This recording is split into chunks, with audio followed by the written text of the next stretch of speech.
Good evening. I'm Janet Chandler with the Cullman Tribune, and I'm here to read you a bedtime story. Since it's starting to be a little bit colder weather, I thought I would read you a story called A New Coat for Anna. Winter had come, and Anna needed a new coat. The fuzzy blue coat that she had worn for so many winters was no longer fuzzy, and it was very small. Last winter, Anna's mother had said, "When the war is over, we will be able to buy things again, and I will get you a nice new coat." But when the war ended, the stores remained empty. There were still no coats. There was hardly any food, and no one had any money. Anna's mother wondered how she could get Anna a new coat. Then she had an idea. "Anna, I have no money," she said, "but I still have grandfather's gold watch and some other nice things. Maybe we can use them to get what we need for a new coat. First, we need wool. Tomorrow, we will visit a farmer and see about getting some." The next day, Anna and her mother walked to a nearby farm. "Anna needs a new coat," Anna's mother told the farmer. "I have no money, but I will give you this fine gold watch if you will give me enough wool from your sheep to make a coat." The farmer said, "What a good idea! But you will have to wait until spring when I shear my sheep's winter wool. Then I can trade you their wool for your gold watch." Anna waited for spring to come. Almost every Sunday, she and her mother visited the sheep. She would always ask them, "Is your wool growing?" The sheep would always answer, "Bah." Then she would feed them nice, fresh hay and give them hugs. At Christmas time, Anna brought them paper necklaces and apples and sang carols. When spring came, the farmer sheared the sheep's wool. "Does it hurt them?" asked Anna. "No, Anna," said the farmer. "It's just like getting a haircut." When he had enough wool to make a coat, the farmer showed Anna how to card the wool. "It's like untangling the knots in your hair," he told Anna. Then he gave Anna's mother a big bag of wool, and Anna's mother gave him the gold watch. Anna and her mother took the bag of wool to an old woman who had a spinning wheel. "Anna needs a new coat," Anna's mother told the woman.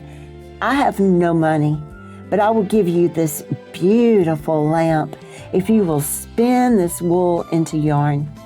The woman said, "A lamp, that's just what I need, but I cannot spin quickly, for I am old and my fingers are stiff. Come back when the cherries are ripe, and I will have your yarn." When summer came, Anna and her mother returned. Anna's mother gave the old woman the lamp, and the old woman gave them the yarn and a delicious basket of red cherries. "Anna, what color coat would you like?" Anna's mother asked. "A red one," Anna answered. "Then we will pick some berries. They make a beautiful red dye." At the end of summer, Anna's mother knew just the place in the woods to find the ripest berries. Anna and her mother boiled water in a big pot and put the berries into it. The water turned a deep red. Anna's mother dipped the pale yarn into it. Soon, red yarn was hanging up to dry on a clothesline strung across the kitchen. When it dried, Anna and her mother wound the yarn into balls. They took the yarn to the weaver. "Anna needs a new coat," Anna's mother said. "I have no money, but I will give you this garnet necklace if you will weave this yarn into cloth." The weaver said, "What a pretty necklace. I will be happy to weave your yarn. Come back in 2 weeks." When Anna and her mother returned, the weaver gave them a bolt of beautiful red cloth. Anna's mother gave the weaver the sparkling necklace. The next day, Anna and her mother set off to see the tailor. Winter is coming and Anna needs a new coat, Anna's mother told the tailor. I have no money, but I will give you this porcelain teapot if you will make a coat from this cloth. The tailor said, That's a pretty teapot. Anna, I'd be very happy to make you a new coat, but first I must take your measurements. He measured her shoulders. He measured her arms. He measured from the back of her neck to the back of her knees. Then he said, Come back next week and I will have your coat.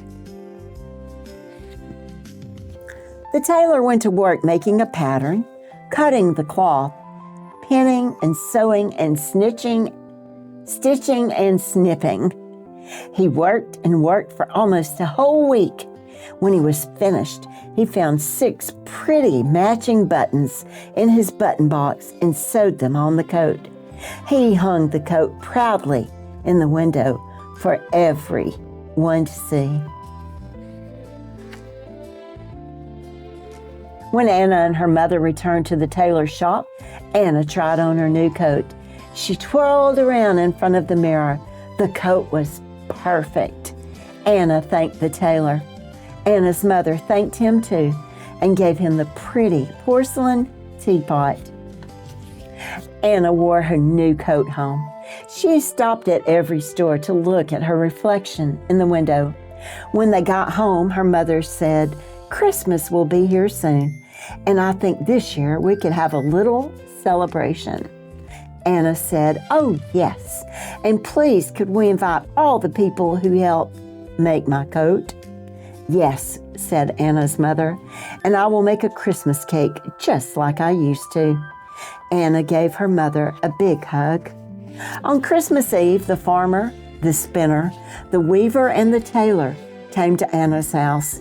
They all thought Anna looked beautiful in her new coat. The Christmas cake that Anna's mother baked was delicious.